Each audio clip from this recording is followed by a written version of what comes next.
Assalamualaikum, selamat kembali ke channel Abang. Jadi kita dah meraihkan Hari Raya selama beberapa hari. Ini Hari Raya yang keempat kalau aku tak silap. Jadi sebelum terlambat, Abang nak ucapkan selamat Hari Raya pada semua pendengar-pendengar Abang. Abang minta maaf kalau ada salah dan silap sepanjang Abang jadi YouTuber. Jadi, yalah, bulan ni kan bulan Hari Raya, kita bermaaf-maafan. Jadi kita dah habis beraya ni. Jadi Abang nak teruskan aktiviti kita, aktiviti Abang dengan korang semua. Abang nak cerita tentang kisah pembunuhan kali ni. Mengisahkan seorang lelaki yang mempunyai IQ 145, sangat tinggi, dan berubah menjadi seorang pembunuh bersiri.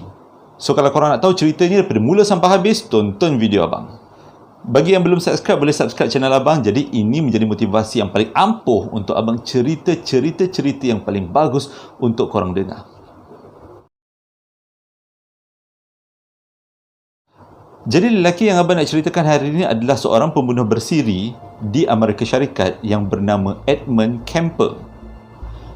Edmund dilahirkan di California pada 18 hari bulan 12 1945. Jadi kalau diikutkan sekarang umur dia dah 71 tahun, dah agak tua lah.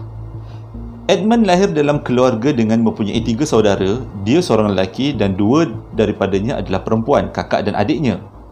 Ayahnya bernama Edmund Elmil, iaitu seorang pesara tentera pada Perang Dunia Kedua. Manakala ibunya adalah Colonel Elizabeth, seorang suri rumah biasa tapi mempunyai masalah psikologi, iaitu masalah gila, dan juga seorang alkoholik, iaitu peminum alkohol yang sangat tega. Ayah Edmund pernah menyatakan dalam beberapa siri interview, iaitu ujian bom atom atau ujian bunuh diri dalam tentera yang dilaluinya adalah lebih simple atau lebih senang berbanding tempoh masa perkahwinan dengan ibu Edmund. Ini bermaksud perkahwinan dengan ibu Edmund adalah satu benda yang sangat sukar dan sangat memberi kesan buruk kepada pasangan ini. Sejak daripada kecil, Edmund dilatih atau dididik dalam keadaan yang sangat keras, kerana ibu dan ayahnya berpendapat dengan latihan ini akan menjadikan anaknya sangat tegas dan untuk mengelakkan anaknya berubah menjadi homoseksual. Sejak daripada kecil, Edmund ni suka berhayal tentang kematian dan juga suka berhayal tentang fantasi seksual. Pelik budak ni. Di antara umur 8 ke 9 tahun, Edmund mempunyai sifat yang pelik, iaitu dia suka menghancurkan kepala anak patung adik-beradik perempuannya. Dan sewaktu umur sekecil ini, Edmund mempunyai kegemaran untuk mengintip cikgu sekolahnya. Pelik budak ni. Dan juga yang paling teruk menjadi isu di sekolah, iaitu Edmund pernah membawa bayonet, pisau macam pisau rainbow tu, ke sekolah untuk mengugut kawan-kawannya. Pada umur 10 tahun, Edmund didapati telah membunuh kucingnya dan juga kucing-kucing jirannya. Pada umur 13 tahun, Edmund bertindak lebih ekstrim apabila dia membunuh lebih banyak kucing dan memotong kucing tersebut dan menyimpan bahagian-bahagian tertentu di dalam almari baju. Perkara ini akhirnya diketahui oleh ibunya. Jadi maksudnya kalau bunuh-bunuh kucing ni, kira orang ni ada masalah mental lah. Jadi kalau korang jumpa jiran-jiran yang bunuh-bunuh kucing tu, mesti masalah mental dan boleh jadi pembunuh. Hati-hati. Pada 1997, ayah Edmund telah melarikan diri daripada rumah dan memutuskan perkahwinan dengan ibunya. Maka tinggallah ibu Edmund bersama Edmund dan 2 lagi anak perempuannya.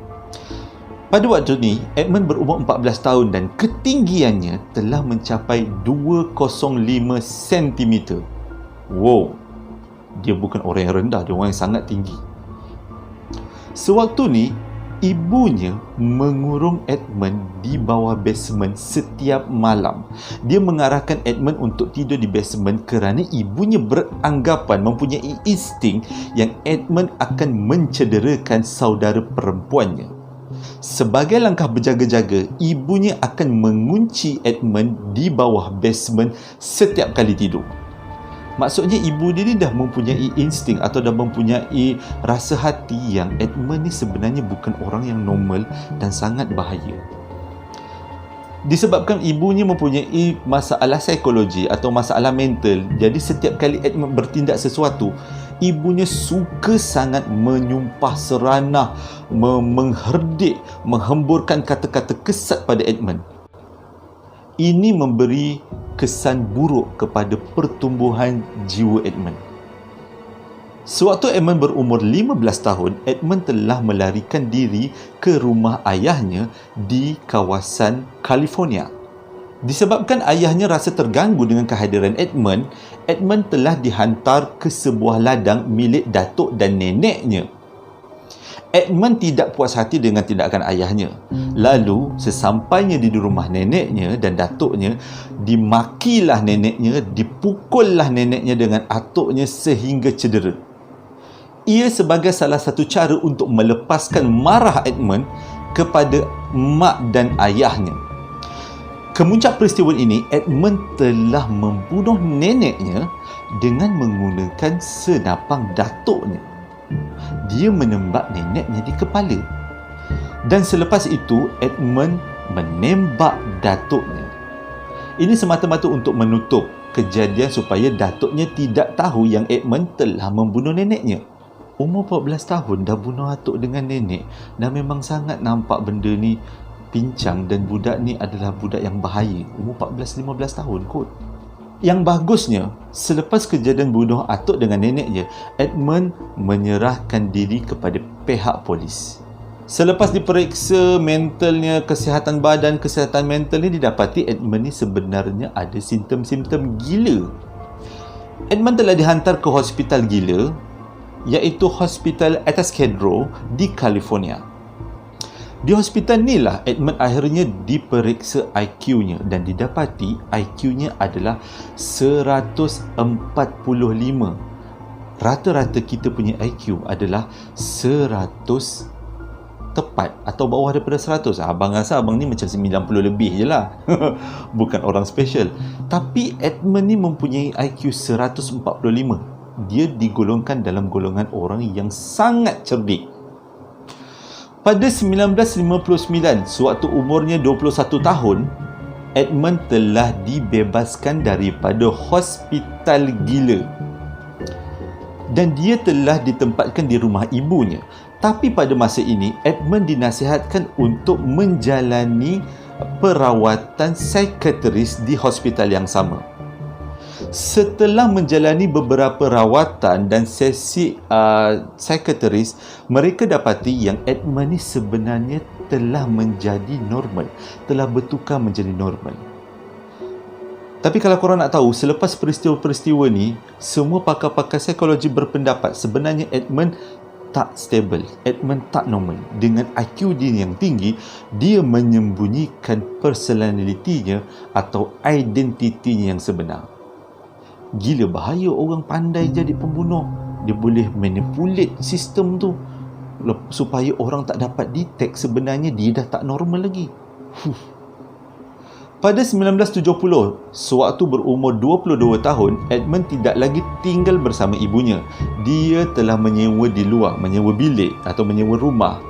Ini kerana ia inginkan kebebasan dan dia akan pulang ke rumah ibunya sekali-sekala kalau dia dah tak ada duit. Sewaktunya ibunya tinggal di dalam kampus University California sebab ibunya menjadi seorang pembantu universiti. Di umur inilah Edmund telah bertukar menjadi seorang pembunuh bersiri dan melakukan beberapa siri pembunuhan. Cara dia membunuh mangsa dia senang je. Dia umpan mangsanya masuk dalam kereta dengan tujuan untuk berseronok-seronok, lepas tu dia bunuh. Mangsa pertama adalah dua orang pelajar University California iaitu Mary Ann dan Anita Luces.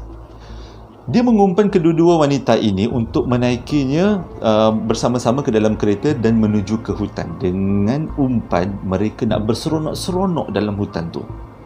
Memang betul mereka berseronok-seronok dalam hutan. Korang faham kan apa maksud berseronok-seronok tu? Abang tak nak explain jauh-jauh lagi. Tapi selepas berseronok-seronok, Edmund menjadi terlalu gairah dan membunuh dua orang pelajar ini. Disebabkan terlalu takut, Edmund selepas bunuh, dia bawa dua mayat ni balik ke rumah dia. Sesampainya di rumah, korang tahu apa Edmund buat? Dia rogol sekali lagi mayat-mayat ini.